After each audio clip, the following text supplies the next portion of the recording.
Well, it's a great day to talk rehab of knee injuries in the runner. So Tyler's here and he came in and said, Doc, I've been getting some knee pain along the outside of my knee. It was on after what, a 7-mile run the other day, was it?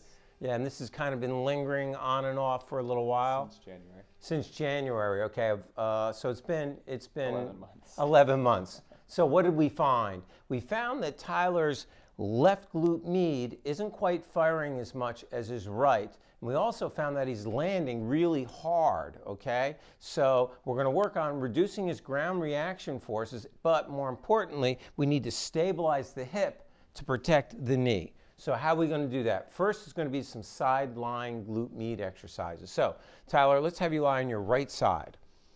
And how do I know this is the exercise? We just checked it, okay? When we had him do some side-lying leg raises on this side, the glutes just weren't firing as much as the other side, and that's how I knew it was a problem. So you're going to stack the hips, stack the knees, you're going to bend the bottom knee, okay, and keep this right there.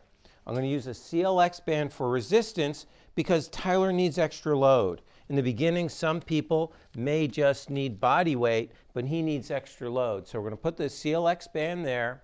You're going to push back, toe down, and then pulse up and down. Keep the pressure back. Good. And then Tyler, put your hand right on that glute med to show everybody where they should be feeling it. Right there. And that should be like a rock. Okay? Keep the tension back, toe down, small pulses. I told Tyler to do 3 sets of 20. If it's a new exercise for you, you may only want to start with 2 sets of 10, but build up to about 3 sets of 20, nice and easy, nice and slow. So that's going to really activate it. However, we also noticed that he wasn't having a real lot of hip drive with his squat, okay? He was a little vertical, okay? Especially when his hands were on his hips. Stand right here, Tyler, face that way. Arms up nice and tall, and go ahead and squat. That's a really good squat, okay? His torso-tibial angle is really good. Come on up. Put your hands on your hips. Squat from that position.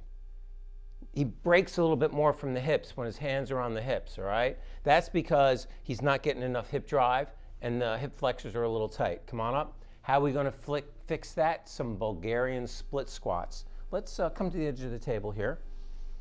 And let's show everybody on the left leg, okay? So put your right foot up on the bench. So what we want to look at is this hip hinge. So go ahead, do a split squat. Hips go back first. Drive down so you're about 50 to 90 degrees down. Hold 1, 2, and then come on up. And that's really going to activate those glutes, get that hip drive going. So for Tyler, those are 2 great exercises. And guess what? For all runners, they're going to be good exercises. So check them out. How many? Again, 3 times 15, 3 times 20. How often? 3 days a week should be sufficient. You don't have to do these every day, okay?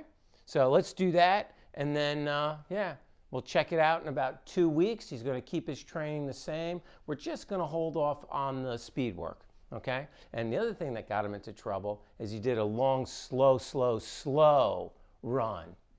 Too much ground reaction force. I think that's what got you into trouble. Light on your feet, okay? Thanks. Thank you. It's been a great day to talk rehab and fixing knee pain in the runner. Have a great day.